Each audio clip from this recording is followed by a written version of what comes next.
Good morning, children. Today we have a new lesson in English 5, Quarter 1, Module 3, about using complex sentences to show a cause and effect relationship.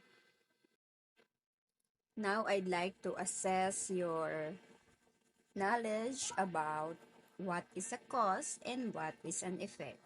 Read each sentence below. Before each number, write C if the underlying clause is a cause and E if it is an effect. Use a separate paper as your answer sheet. Number 1. Because he played under the rain, his mother became angry. 2. The street was flooded when it rained for several hours. Number 6. It rained and the field turned green. 7. The town was put on lockdown since people kept going out. 8. She took a rapid test as soon as she felt sick.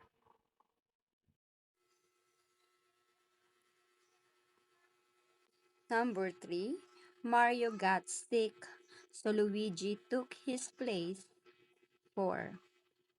The students couldn't go to school because the rain was heavy. 5. Children were told to stay home after the quarantine was declared. 9. People go nuts whenever they hear about a new case of COVID-19. 10. Some people were jailed because they were caught spreading fake news. Now, let's check your work. Number 1, the answer is C. 2, the answer is E. Number 3, it's cause. 4, cause. 5, effect or letter E. Number 6, it's letter C. 7, letter C. 8, letter C. 9, letter E. And 10, letter E. How many of you got 10? Good work. In this activity, I'd like you to copy the chart in your notebook. Write down the cause and effect of the following sentences in the proper column. An example has been provided to serve as a guide in answering the activity. Example, Mario got sick because he played under the rain. Cause, because he played under the rain. Effect, Mario got sick. Here are the sentences that you're going to answer. Write down the cause and effect of the following sentences in the proper column.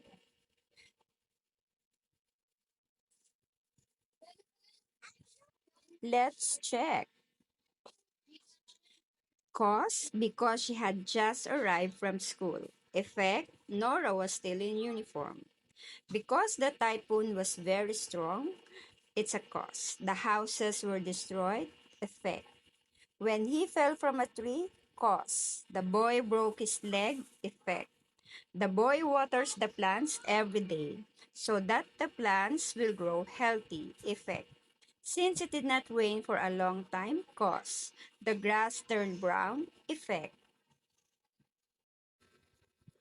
In this activity, please read the selection below and take note of the facts and events. After reading, answer the questions that follow. What causes a tsunami? One of the most common causes of a tsunami is by an earthquake. The entire planet is covered with pieces of rock that float on a liquid magma. These pieces are called tectonic plates. As they move, they can sometimes rub together, causing the ground to shake. When two plates move suddenly, the water on the surface of the earth gets displaced and can cause a wave. The wave begins to move and a tsunami is born. When a strong quake occurs under the sea, a tsunami alert is sometimes declared, especially if it's near the shorelines. When this happens, people are advised to evacuate to higher grounds. Disobeying orders to evacuate may cause serious harm or injury to people. This was adapted from What Causes a Tsunami by Jeremy Cook. Number one question. What causes a tsunami according to the paragraph? The answer is an earthquake causes a tsunami. Number two. Why does the earth's ground shake? Did you answer the earth's ground shakes because tectonic plates rub together? You're correct. Number three. What is produced when water on the surface of the earth is displaced? Yes, a wave is produced when water on the surface of the earth is displaced. When is a tsunami alert declared? When a strong quake occurs under the sea, a tsunami alert is declared. Number 5. Why do people have to evacuate to higher grounds during a tsunami? Yes, people have to evacuate to higher grounds during a tsunami so that they may be saved from its deadly effects. Now let's study these sentences which you already encountered in the previous activities. Number 1, the Earth's ground shakes because tectonic plates rub together. 2, when the water on the surface of the Earth is displaced, a wave is created. 4, when a strong quake occurs under the sea, a tsunami alert is declared. 4, people have to evacuate to higher grounds during a tsunami so that they may be saved from its deadly effects.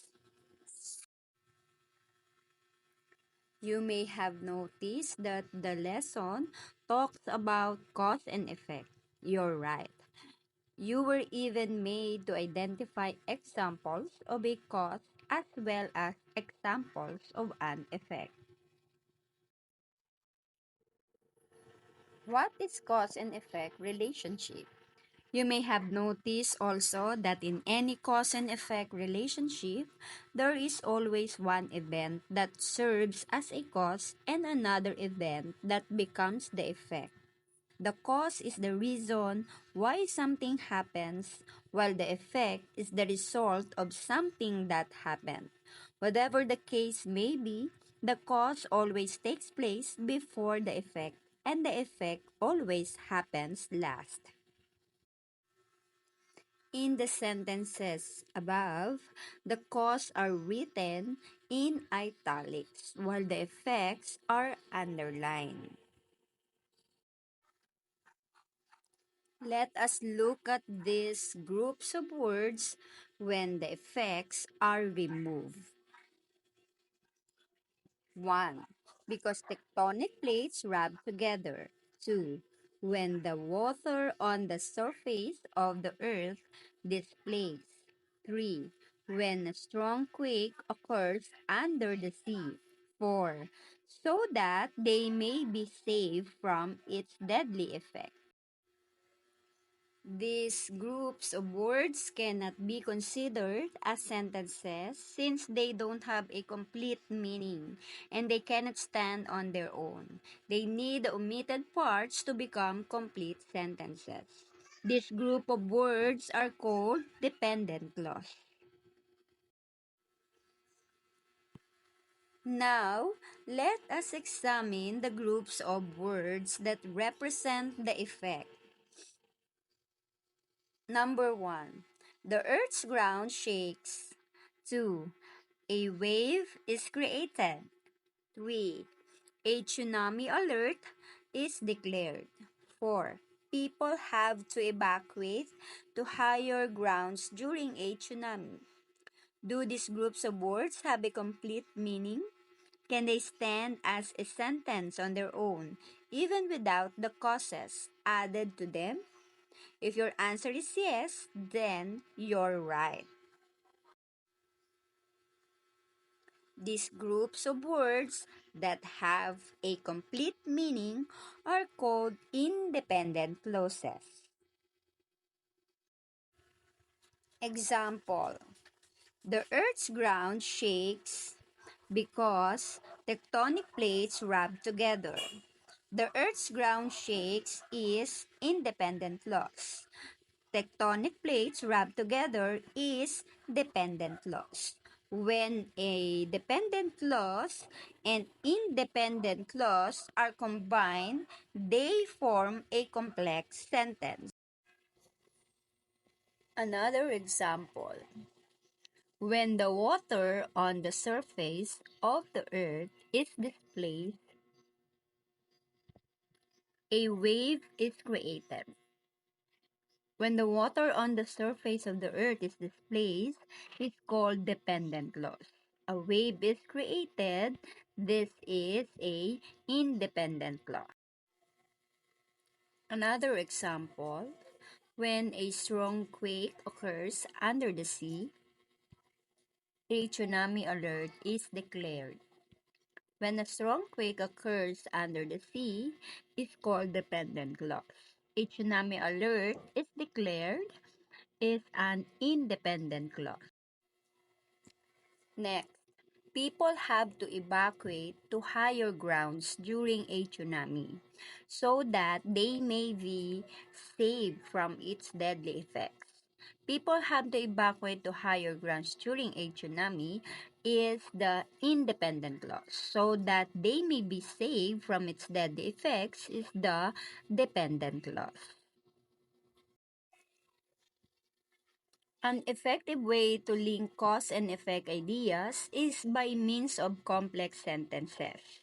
A complex sentence consists of one independent clause and at least one dependent clause. These clauses are joined by subordinate conjunctions to show clear and precise relationship. The words because, as, in order that, since, although, as a result, and so that, which function as subordinate conjunctions, are always used to begin the dependent or subordinate clause. When the dependent clause comes at the beginning of the sentence, use a comma to separate it from the independent clause. Let's have the next activity. Read the paragraph and complete the graphic organizer below with the missing details in your notebook. Pupils are not allowed to chew gum in my class. First, some responsible pupils make a mess with their gum. Another reason why I don't allow pupils to chew gum is because it is a distraction. When they are allowed to chew gum, pupils are more focused on playing with it, popping it, chewing it, and snapping it, than paying attention to the discussion. This is why I don't allow pupils to chew gum in my class. This is the effect in this paragraph. Pupils are not allowed to chew gums. Can you give me one clause? Yes, gums makes messes in the class. Next cause is gum is a distraction. Now, I'd like you to copy the following sentences in your notebook. Please underline the cause once and the effect twice. Number 1. If pollution is reduced, global health will improve. 2. Because energy use is high in the developed world, people use a lot of resources. Number 3. Unless people try to save energy, global demand for energy increases every year. 4. Future generations will suffer if pollution is not reduced today. 5. Bike shares are becoming popular because they are a great way to reduce pollution. Let's check your work. Number 1, if pollution is reduced once, one line, global health will improve is two lines. Number 2, the cause is because energy use is high in the developed world. Effect is the people use a lot of resources.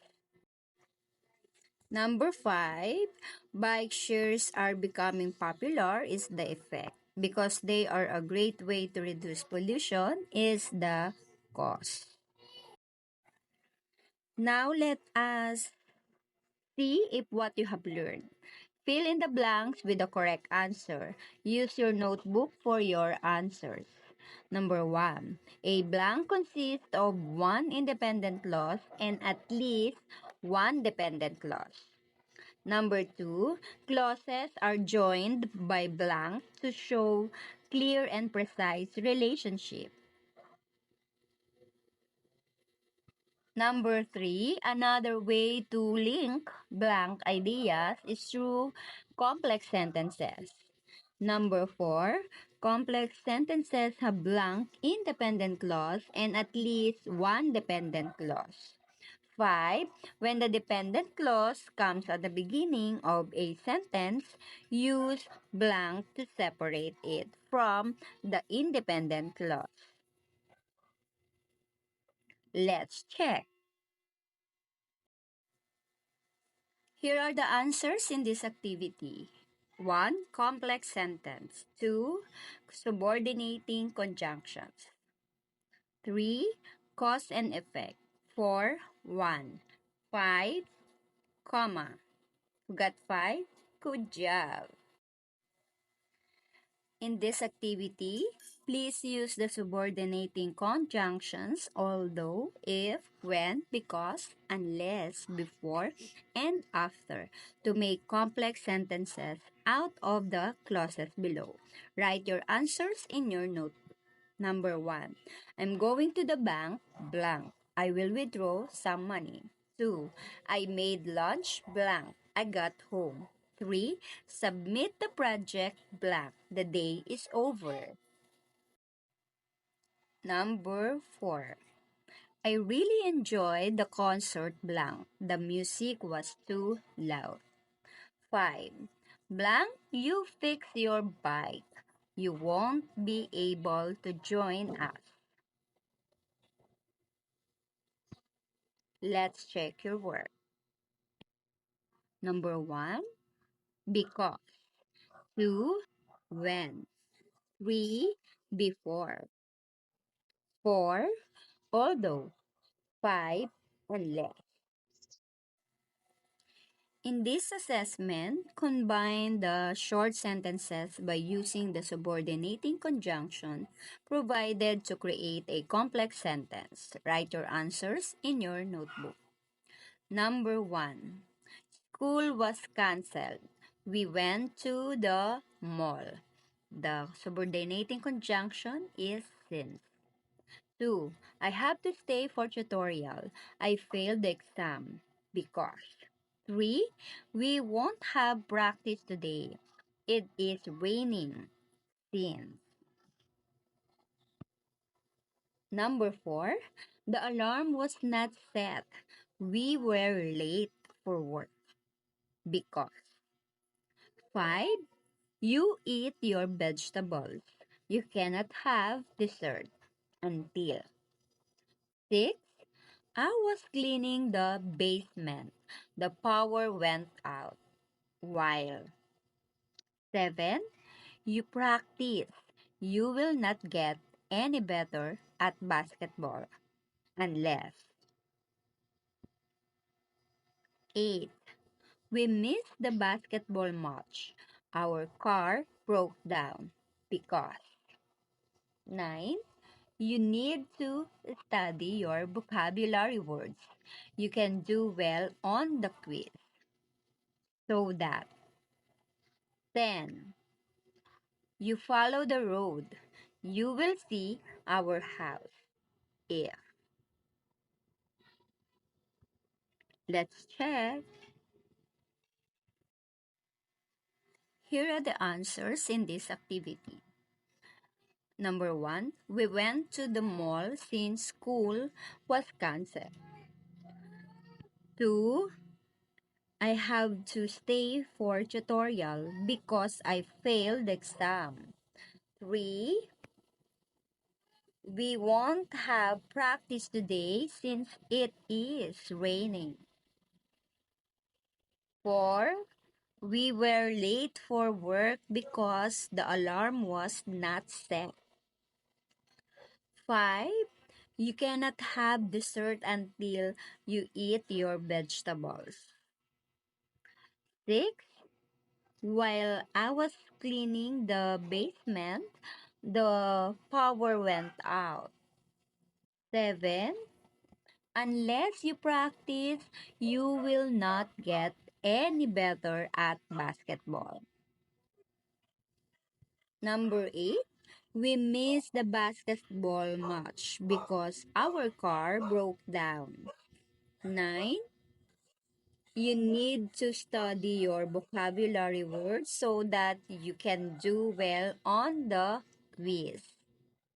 10, if you follow the road, you will see our house. Hope you got 10. For assessment activity number 2, please connect these pairs of clauses to form a complex sentence. Use because, as, in order that, since, or so that. You may switch the order of the clauses. Example, the ice in the plastic bag melted. It was placed under sun. The ice in the plastic bag melted because it was placed under sun. Number 1. There is no dictionary here. Let us go to the library. 2. He could sell his toothpaste for a cheap price. Many wanted to buy. Number 3. My cousin got the first prize in essay writing. He is talented and hardworking. 4. Our teacher gives us inspiration. Our class can excel in many ways. 5. Our glee club.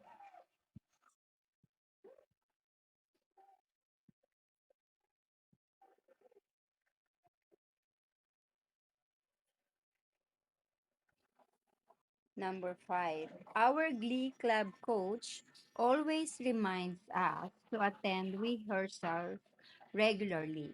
Our performance becomes outstanding. Ganon. Number 3. My cousin got the first prize in essay writing. He is talented and hardworking. 4. Our teacher gives us inspiration. Our class can excel in many ways. Number 5. Our Glee Club coach always reminds us to attend rehearsals regularly. Our performance becomes outstanding. Let's check your work. Number 1. Let us go to the library because there is no dictionary here. 2. Many wanted to buy it as he could sell his toothpaste for a cheap price. 3. My cousin got the first prize in essay writing because he is talented and hardworking. Number 4. Our teacher gives us inspiration so that our class can excel in many ways. Number 5, our Glee Club coach always reminds us to attend rehearsals regularly in order that our performance becomes outstanding. For additional activities, using the specified subordinating conjunction, add a dependent clause to the given independent clause to form a complex sentence.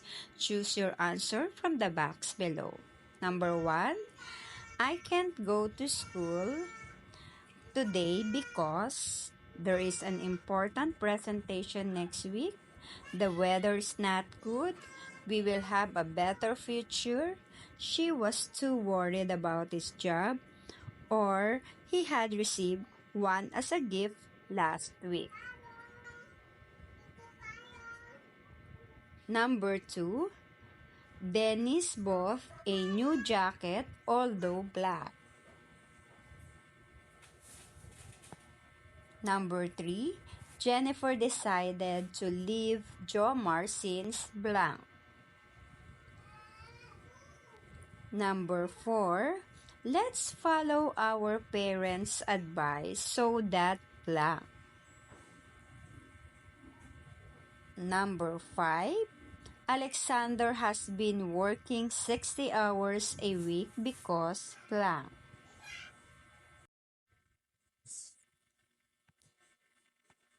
Let's check your work. Number 1, the correct answer is the weather is not good. Number 2, the correct answer is he had received one as a gift last week. Number 3, the answer is she was too worried about his job. Number 4, did you answer we will have a better future? Number 5, the correct answer is there is an important presentation next week.